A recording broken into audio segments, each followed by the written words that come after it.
voices cannot defeat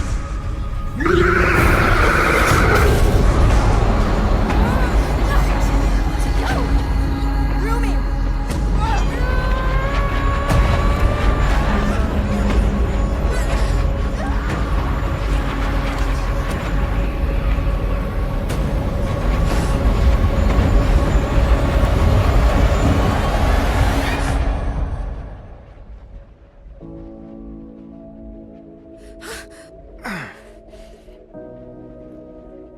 Jinnu, no!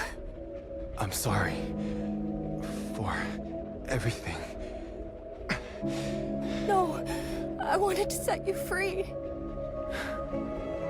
You did. You gave me my soul back.